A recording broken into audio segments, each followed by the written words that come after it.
before I start, I should say, as we were walking down, I was looking at my notes. I think Mark Miller and Fergus Keys were probably looking over my shoulders because he said everything that I planned to say. Anyway, mesdames et messieurs, c'est vraiment un grand plaisir pour moi d'être ici avec vous aujourd'hui. Gwini Ushle, ta honor hos ever on show liveshe, Toronto and you. It's a great pleasure to be here, and I know that a lot of our dignitaries have already been welcomed, but it's really, we're very privileged to have you here.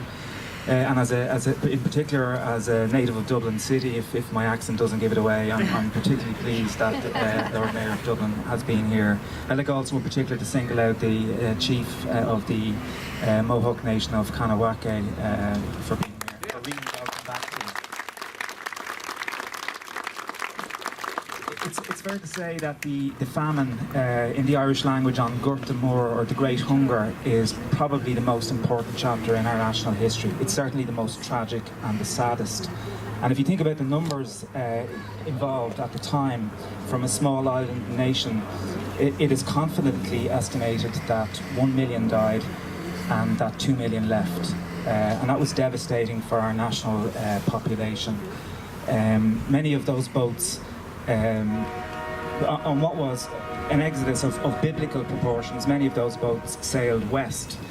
And I think this has been acknowledged already. When other countries were closing their ports to the sick and the stricken, Canada kept her ports open. And those boats came all down the St. Lawrence River. Some didn't make it as far as Quebec, some had to stop. They were in so much distress at New Brunswick, and you now have big Irish communities in Miramichi, New Brunswick, and in other places along the route. Of course, there's Grosse Ile, a hallowed place in our national psyche. And the province of Quebec kept its gates open, and Montreal kept its gates and its ports open. And that's worth remembering, and it's worth acknowledging.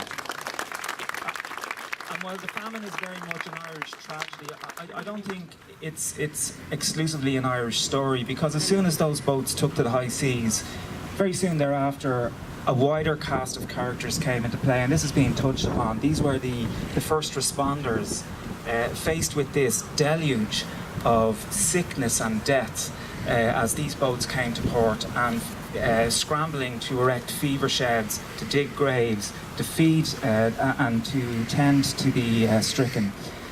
And this city did not blink. And Mark, you used the statistic of 50,000 at the time, and that 50 came in. I've read that 70,000 came in. And if you want to extrapolate that number out relative to population today, that would be the equivalent of Montreal receiving 2,450,000 refugees.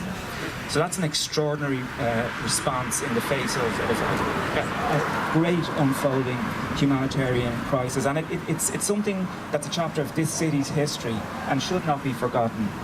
So we're very pleased that the community has come together under Victor's initiative and is working to commemorate the loss of these 6,000 lives appropriately, but also to acknowledge that the role the city played in saving all of those other lives that came in. And, you know, as has been mentioned, religious lines were crossed, linguistic lines were crossed, class lines were crossed. Everybody just stepped forward in the face of a calamity unfolding in real time. I want to particularly mark, I mentioned the chief of the Mohawk Nation, and these were among the first people to set aside claims of unceded and unsurrendered territory to overcome what were resources difficulties at the time, and to step forward very generously with food and with money and to play a part of that. And we have never forgotten that, so I'd like to acknowledge it. Thank you.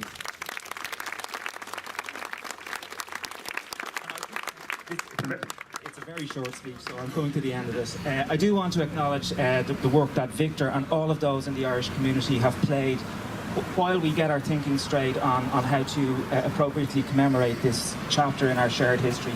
This walk every year is extremely important. I was shocked in the church to hear it's the 153rd walk, and that's a tribute to the strength and the cohesion of the Irish community in what Mayor Plante has said is a very Irish city in French Quebec.